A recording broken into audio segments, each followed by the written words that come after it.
उपस्थित हमारे टाना अनुयायी, मेरे भाई बहनों, माताएं बहनें एवं मंच में उपस्थित जितने भी अतिथिगण हैं, मैं सबको जोहार जय धर्म करता हूं।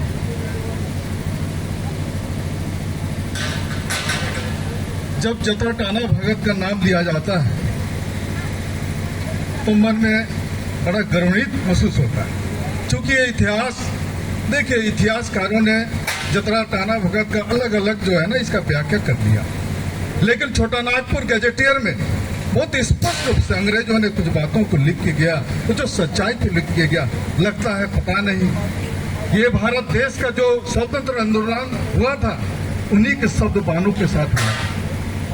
क्या है आप लोग जानते हैं, जतरा टाना भगत 1912 से 14 तक जो आंदोलन किए थे, अहिंसा का आंदोलन था, असहयोग का आंदोलन था। किससे? अंग्रेजों के विरोध में, साहूकार के विरोध में, कि हम सहयोग नहीं करेंगे, हम लगान नहीं देंगे। उस समय आंदोलन करने से भी एक टैक्स लगता था, आंदोलन टैक्स। बताइए, आंदोलन का भी टैक्स लेते थे अंग्रेज, और लगान का तो लेते ही थे, चौकीदार टैक्स लेते थे। ये भी टैक्सों के विरोध में, अंग्रेजों के प्रशासन के विरोध में उन्होंने आंदोलन छोड़ा, असहयोग आंदोलन और अहिंसावादी। अहिंसा, हम ना हिंसा करेंगे ना सहयोग करेंगे। और इसी को मैं आपको कहना चाहूंगा, जब कांग्रेस ने गया सम्मेलन किया 1922 में, तो टाना भगतों ने बुलाया गया वहां, और बुला के पूछा गया कि आपका जो आंदोलन है, असहयोग आंदोलन, अहिंसा आंदोलन, आप हमारे साथ हो। और तो 1923 में फिर कांग्रेस का सम्मेलन हुआ नागपुर, और नागपुर में ऐलान हुआ कि भारत का स्वतंत्र की लड़ाई असहयोग आंदोलन से होगा। किसका देना जानते हैं? जतरा टाना भगत का देना। इतिहासकारों ने मिटा दिया। मैं आपको बोलना चाहता हूं, भारत देश का जो आंदोलन आज तक हुआ है, असहयोग आंदोलन, ये जतरा टाना भगत का देन है। ये बहुत स्पष्ट रूप से जब पढ़ेंगे, विवेचना करेंगे तो आपको समझ में आएगा। नागपुर में 1923 में कांग्रेस ने क्या आंदोलन छेड़ा? असहयोग आंदोलन, और कहा कि हम भी असहयोग आंदोलन करेंगे। गांधी जी को टाना भगत से प्रेरणा हुआ, उनका आंदोलन से प्रेरणा हुआ। ये कांग्रेस और गांधी जी का आंदोलन नहीं था, उसको मिटा दिया गया। ये टाना भगत का आंदोलन था, और देश आज आजादी हुई है।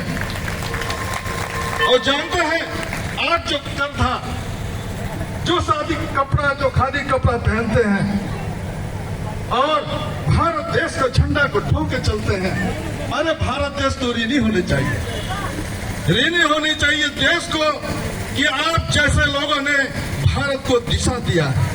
टाना भगत जैसे ने देशों, हमारे स्वतंत्र सेना ने एक दिशा दिया। जानते हैं, अंग्रेजों ने आपका जमीनों को नीलामी कर दिया। क्या कहा कि टाना भगतों को जमीन को नीलामी कर दिया जाए। उसके बाद अंग्रेजों ने सोचा, कानून बनाए, लेकिन बना नहीं। 1948 में कानून बना, Tana Bhagat agriculture land restoration act, और बोला कि टाना भगतों का जमीन को वापस कर दिया जाए। क्या आज तक सभी को वापस हुआ है? मैं जानता हूं नहीं हुआ। ये कानून है आपके पक्ष में, सरकार भी लेकिन सोई हुई है। देखिए, बहुत सारे बातें हैं, समय कम है, लेकिन ये टाना भगत का आंदोलन और आज का आपका जो भी साथी रूप में जो जीवन जी रहे हैं, उनका नेतृत्व, उनका अनुयायी के रूप में, ये बहुत बड़ी बात है। आज देश सोचता है कि स्वदेशी चीजों का हम व्यवहार करें, सादगी जिए। नेता सब बड़े बड़े बात करके बोलते हैं, अरे उनको तो इस बिशनपुर में आके देखना चाहिए। आप उदाहरण हो देश का।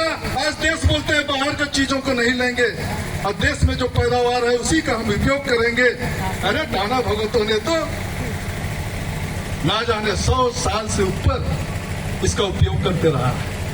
जमीन लूट गया, सब लूट गया, फिर भी आज उसी रास्ता में चल रहे हैं और तलाश रहे हैं कि हमारा अधिकार को दे। अरे आपने तो ना जाने